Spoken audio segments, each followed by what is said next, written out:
In the late 19th century, a Mexican astronomer named Jose Bonilla was the first person to ever photograph a flying phenomenon. This photograph started the unending mystery and intrigue of the UFOs. The Army Air Forces has announced that a flying disc has been found and is now in the possession of the Army. We have received and analyzed between 1 and 2,000 In France, reports. like America, the flying saucer mystery The makes flying headlines. saucer, a 20th century myth, cannot be We were ignored. trying to find out how it was made. We were back engineering it.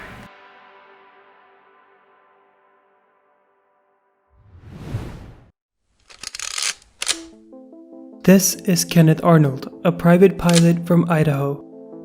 On June 24, 1947, Arnold was flying from Chehalis to Yakima in Washington. On the way, he took a quick detour because of a $5,000 reward program for finding the US C-46 transport airplane that had crashed somewhere near Mount Rainier.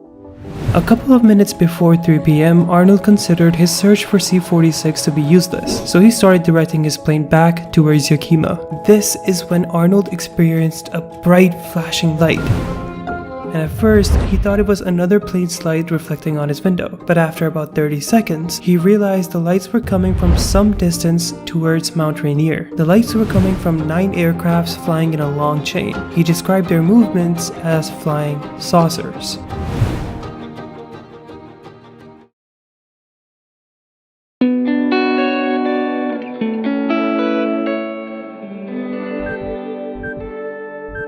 Many people thought that these UFOs were shaped like saucers, but Arnold was actually referring to their movements, like saucers skipping on water.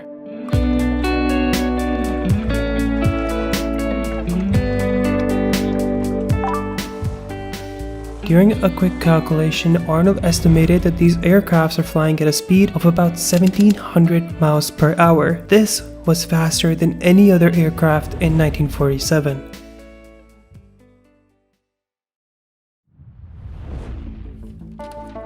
This was also the first time that the public started believing in UFOs. Mainly because Arnold was an accomplished pilot, his memory was very accurate about the events surrounding the sighting. He also wrote this letter to the US Army Air Forces in which he drew with detail about the UFOs. But what really started the craze was the fact that there were many witnesses who saw the aircrafts as well. The Oregon Journal received a letter from Jose Bonilla on July 4, 1947, where he detailed his view of 3 strange objects flying towards Mount Rainier 1.5 hours before Arnold's sighting. On the other side, at the Wheelhouse reportedly saw several flying discs moving at high speeds at the same time as Arnold's sighting.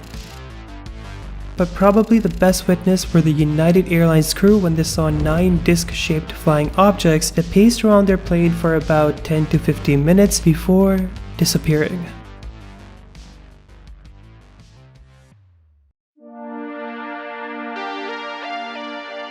In the weeks that followed Arnold's initial sighting, hundreds of similar sightings were reported in the United States and around the world of the disc-shaped flying saucers. In the same year, a man named William Albert Rhodes took pictures of an unidentified flying object. Also in the same year, the Roswell Army Air Forces claimed to have witnessed a crash of a flying disc, and they recovered that flying disc. Heavy investigation on the matter revealed that this flying disc was nothing more than a highly classified US high-altitude balloon that was being used to conduct surveillance. True, maybe, but this was initially when the United States began Project Saucer, which was later named Project Sign, that studied the evidence of the UFOs. They later denounced all of the witnesses and the images that were produced as either natural phenomena, snow, water droplet on windows,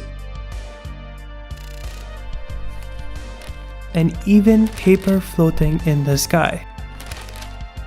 But the people believed differently. Arnold's and all the other sightings during 1947 started the massive spread craze of the UFOs that we witness today.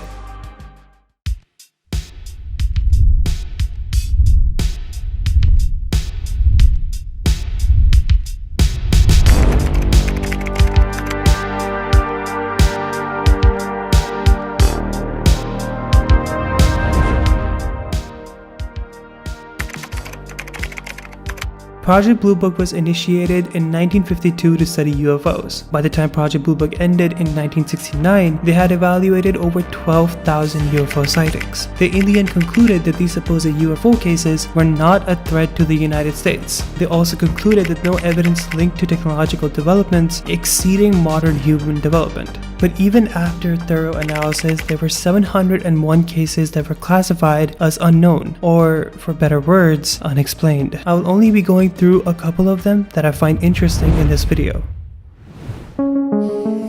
US Air Force radar operators at Bent Waters detected a fast-moving object that made sharp turns at incredible speeds. The object was heading towards Lakenheath, where another radar station also picked it up. Multiple ground observers and pilots saw a bright, luminous object. A Venom jet was scrambled to intercept, and the pilot reported that the UFO circled behind him in a maneuver that defied conventional physics. The object sped away instantly, and no conventional aircraft could explain the movements. The US Air Force could not explain the speeds and the maneuvers of the aircraft.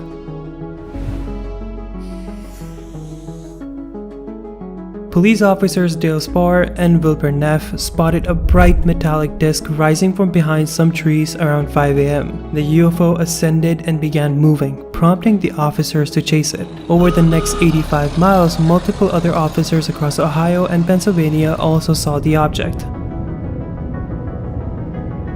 Speeds exceeded 100 miles per hour, and the officers were in pursuit for over 30 minutes. The chase, however, ended when they ran low on fuel and the UFO vanished into the sky. US Air Force concluded that these officers were mistakenly pointing out a UFO when seeing Venus and a satellite. However, to this conclusion, officers strongly rejected this, saying the object was low-flying and massive.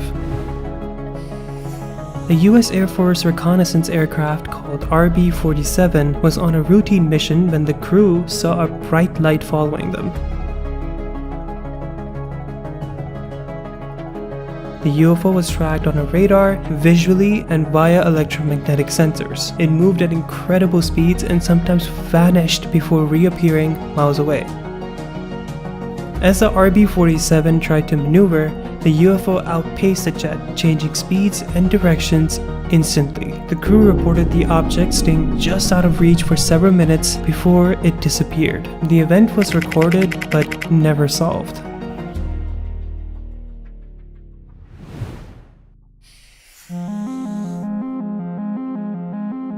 Over a dozen motorists reported seeing a large, glowing egg-shaped UFO on the road. As the UFO approached, car engines stalled and headlights failed. The object hovered, pulsated in brightness, and then zoomed away at high speeds. The Levelland police received multiple calls from frightened witnesses. A police officer also saw the UFO, confirming the reports. The official explanation was ball lightning. But ball lightning doesn't last as long as a UFO sighting, and it also cannot stall cars.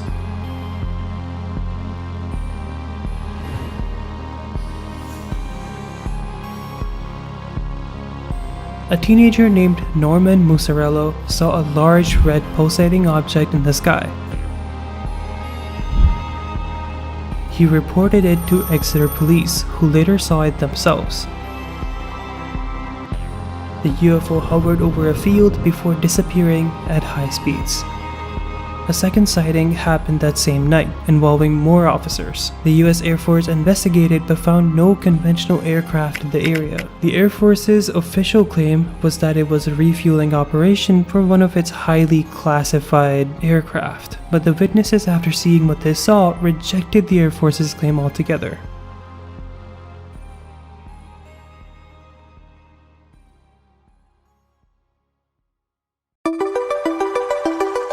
These cases haunt the witnesses and others around the world to this day. The details on some of these cases just could not be explained plausibly by the Air Force.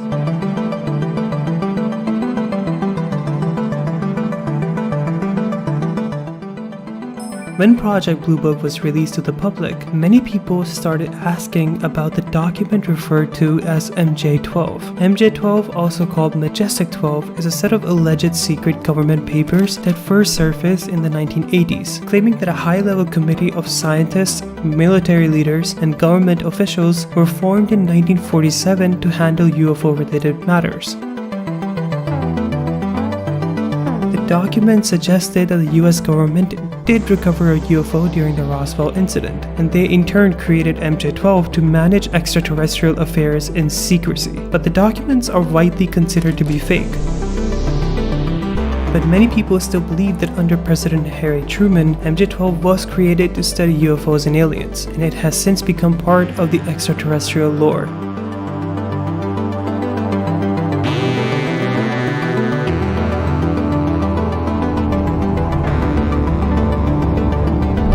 But the question that we must ask is what holds the conspiracy alive today?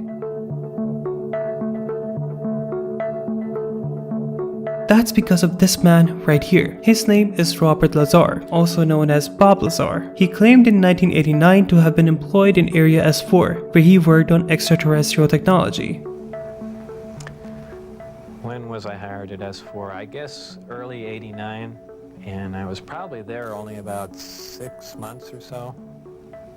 On a very infrequent... Area S4 is part of the well-known Area 51. At the time he exposed Area 51, no one even knew that Area 51 even existed. He spoke about Element 115. What is Element 115? Is it found here on Earth, or is it strictly an extraterrestrial material? 115 is strictly an extraterrestrial material. It probably occurs naturally in some other places. An element used to run alien technology. The government, media, and the people claim this to be untrue because Element 115 didn't exist until it did. Russian scientists ended up discovering the unstable version of Element 115 in 2003, nearly 14 years after Bob Lazar's statements. Bob even described in detail the work being done in Area 51, such as back engineering alien technology. It probably really hit me when I got inside the craft and looked around and began to understand how the craft was operated and finally grasped the whole project as a whole, as what we were doing, the fact that we weren't building this thing, we were trying to find out how it was made. We were back engineering it. He claimed that this technology could emit its own gravity. It produces a gravity wave, which is similar to the gravity wave that the Earth produces. However, the craft phase shifts the wave. In other words, it turns the wave, not really in an opposite polarity, but something to that effect. Which was not and still is not possible for us to do. Bob also mentioned that alien bodies 3 to 4 feet in height were being dissected in Area 51.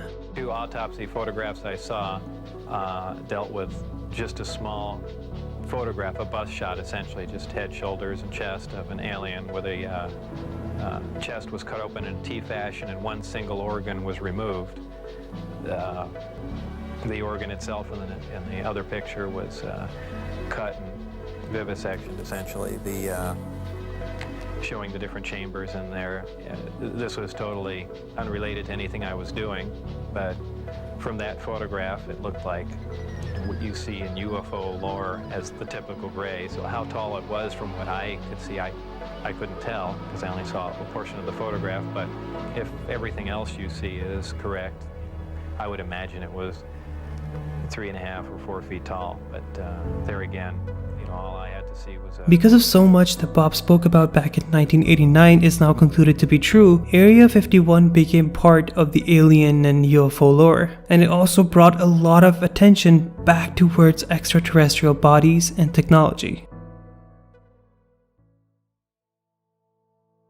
I am not a firm believer of aliens or anything outside of our Earth, but it would be stupid to say that there's not even a chance that they exist. There are millions of galaxies that hold millions of planets, and either one could be like our Earth, where species can live and survive. But when it comes to these UFOs that we have witnessed, it could be that many of these cases were actually just phenomena or balloons as they call it. But what about the cases that were unsolved? What about the people who witnessed these UFOs? Just from the information alone, I cannot say that I believe that these UFOs don't exist. But I don't know whether they are extraterrestrial or not. But not to worry, because there's a silver lining to everything. And with this, at least we got some great movies out of it.